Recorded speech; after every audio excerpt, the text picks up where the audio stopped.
Setelah libur panjang, IHSG kembali diperdagangkan hari ini dan bergerak di zona hijau. Kenaikan ini seiring mulai membaiknya pasar saham Amerika Serikat dan Asia setelah sebelumnya tertekan dan didukung oleh meredahnya tensi geopolitik dan stabilnya harga energi. Lalu bagaimana prediksi pergerakan IHSG setelah libur panjang lebaran? Untuk mengelaborasi hal ini sudah bergabung melalui sambungan virtual Hans Kueh, praktisi pasar modal. Pak Hans, hari ini dibuka menguat bahkan tadi 1,4% ya di perdagangan pagi hari ini. Lalu ekspektasi dan harapan seperti apa dari perdagangan sepanjang hari ini setelah satu pekan libur Pak IHSG? Ya, memang kalau kita lihat libur ini jadi sesuatu yang biasanya menjelang libur orang sedikit hati-hati gitu ya. Karena pengalaman 5 tahun terakhir kita dari 2001 sampai 2025 itu 4 kali waktu pasca lebaran marketnya terkoreksi cuman sekali naik gitu. Jadi kalau kali ini 2026 berarti kita nambah naik jadi 2 kali padahal terkoreksinya 4 kali. Dulu kalau kita ingat 2022 itu kita koreksi sampai 4%-an ya, 4,4% karena Fed Fund Rate itu naik ya 50 basis poin. Kemudian tahun 2025 ya turun 7,8% begitu dibuka itu waktu itu karena Donald Trump menerapkan tarif resiprokal ya waktu itu. Nah, kali ini kita lihat perang ya orang cukup khawatir, saya yakin banyak orang membersihkan posisi sebelum libur gitu ya. Tapi kita beruntung gitu ya karena pada perdagangan hari Senin, soalnya Sabtu itu Donald Trump itu ngancam gitu ya. Dia bilang dalam waktu 48 jam bila Iran tidak membuka Selat Hormuz, dia akan melakukan serangan terhadap infrastruktur listriknya Iran. Nah, Iran membalas kalau dilakukan pada Iran seperti itu, Iran akan membalas infrastruktur listrik di kawasan Timur Tengah dan Israel. Nah, ini pasti akan menyebabkan terjadi shutdown listrik yang menyebabkan gangguan pada produksi minyak dan gas gitu. Jadi market sempat khawatir. Tapi di hari Senin Donald Trump mempending gitu ya, mempending 5 hari gitu dan keluar berita pernyataan dari Donald Trump bahwa mereka melakukan pembicaraan yang bagus dengan pihak Iran sehingga ada potensi perdamaian gitu. Nah, ini yang menyebabkan pasar global berbalik arah dan sehingga kalau kita lihat IHSG kita juga mendapatkan sentimen positif. Biarpun sempat dibantah juga oleh Iran ya tentang berita tersebut gitu ya. Iran mengatakan tidak ada pembicaraan, bahkan dia mengirimkan rudal ya ke Israel untuk menunjukkan bahwa mereka eksis dan tetap bisa memberikan perlawanan terhadap agresi yang dilakukan AS dan Israel. Dengan volatilitas pasar kita yang sangat tergantung pada isu internasional, terutama ketegangan geopolitik Amerika, Israel, dan Iran, seperti apa seharusnya market menyikapi kondisi perdagangan yang akan hanya bergerak sekitar 3 hari hingga akhir pekan ini, Pak? Iya, kalau kita lihat sebenarnya Amerika itu sangat ingin keluar dari perang ini gitu ya. Mereka berupaya bagaimana exit supaya tidak mendapatkan malu gitu ya karena gagal mengganti rezim yang ada di Iran. Nah, ini yang harus dipakai oleh pelaku pasar, artinya perangnya ini kita nggak tahu persis gitu ya berapa lama perang itu terjadi. Jadi nampaknya pelaku pasar kita harusnya kalau melemah itu buying weakness di pasar gitu ya, kalau ada penguatan yang signifikan bisa bertukar-tukar portofolio gitu ya kalau kita lihat di sini.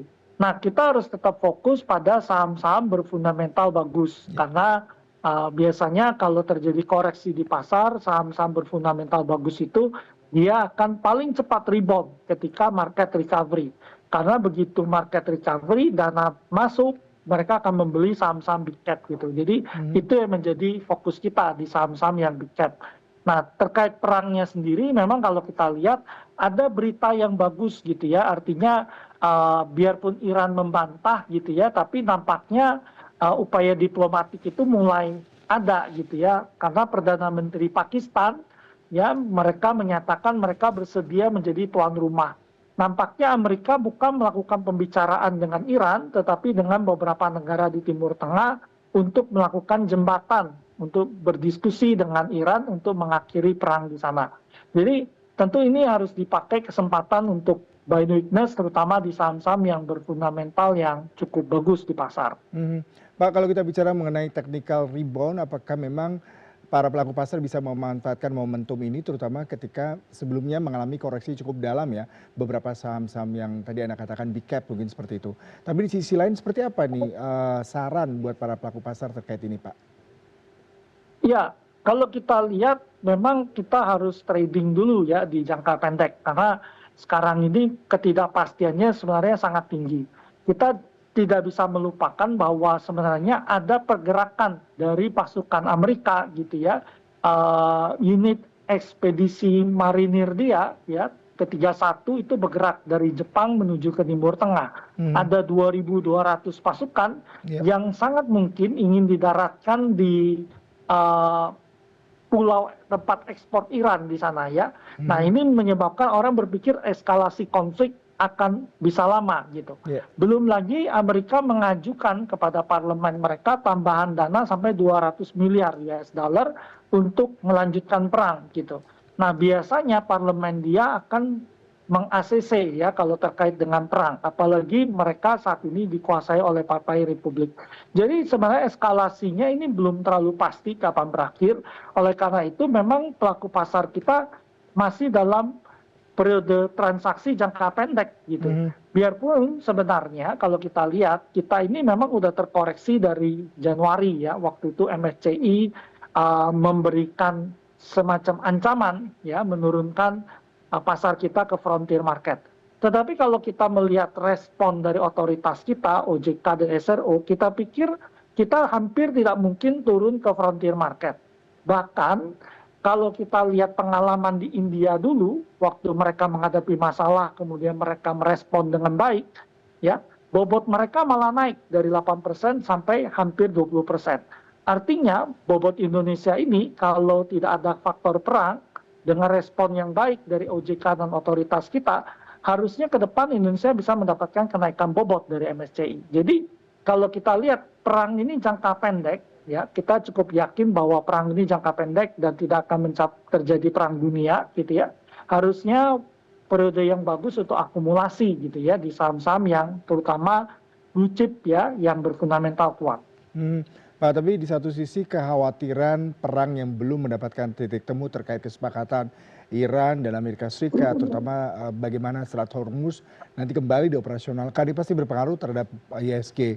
Tadi ada katakan kita sudah cukup terkoreksi sejak Januari, sejak mulai dari MSCI, kemudian Moody's, kemudian kondisi eksternal. Lalu seperti apa Anda melihat ISG dalam waktu dekat ini, terutama kalau Anda tadi sarankan lebih baik trading jangka pendek, tapi kondisi internasional masih uncertainty begini, Pak? Ya, sebenarnya ekonomi kita masih cukup bagus ya di Indonesia. Kalau kita lihat di dunia internasional, udah banyak negara itu antrian panjang di SPBU. Kemudian kita lihat ada banyak pembatasan dilakukan. Di Indonesia selama Lebaran tidak ada terjadi seperti itu. Hmm, Tidak ada lonjakan harga minyak sama sekali di hmm, dalam negeri gitu hmm, ya. Biarpun mungkin di April akan ada penyesuaian ya bila ya. konfliknya masih berkepanjangan gitu. Nah, melihat hal ini, Indonesia juga masih memproduksi minyak, biarpun kemungkinan kalau konfliknya panjang, kemungkinan masih ada pembatasan-pembatasan yang terjadi.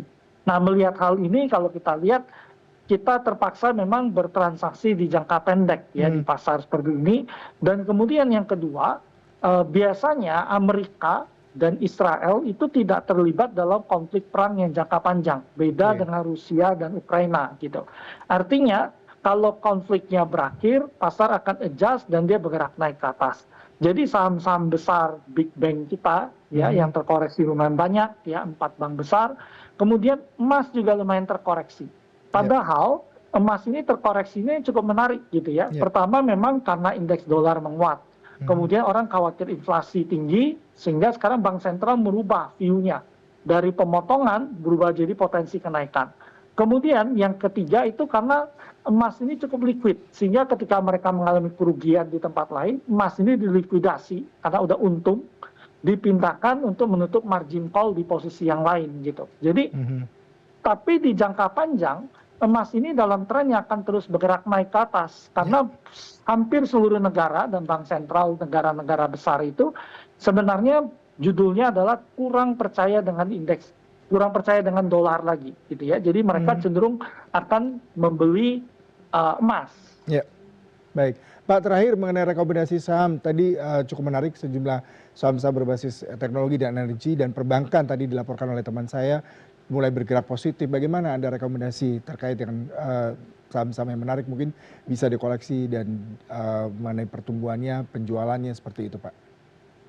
Ya, di tengah perang memang saham-saham yang terkait energi itu menarik gitu ya. Jadi kayak ABMM ini masih kita rekomendasikan ya, ada potensi untuk bergerak rebound. Aman Mineral ya, ini setelah terkoreksi cukup dalam, perdagangan terakhir sebelum kita libur itu membentuk pola seperti doji dengan volume yang tinggi ya. Mhm. Aman bisa jadi pilihan. Kemudian Bank Mandiri gitu ya. Ini pun kalau kita lihat pola candle-nya mengecil, ya ada kenaikan volume, ada potensi rebound di Bank Mandiri. Kemudian Bumi, ini juga kita lihat ini emiten batu bara ya cenderung dalam konflik juga diuntungkan, ini juga bisa jadi incaran kita. Kemudian Inco, ya kalau kita lihat dunia bicara tentang listrik ya ketika potensi gangguan pada Selat Hormuz segala macam, Inco harusnya bisa jadi pilihan kita. NCKL juga bisa jadi pilihan kita. Jadi itu ada beberapa saham yang bisa dipertimbangkan untuk dilakukan akumulasi beli. Tentu kita sebenarnya lebih suka kalau ada pelemahan untuk akumulasi beli ketika harga saham melemah ya. Baik, Pak Hanskri terima kasih untuk perbincangannya pagi hari ini Pak. Salam sehat selalu. Ya, terima kasih. Selamat pagi.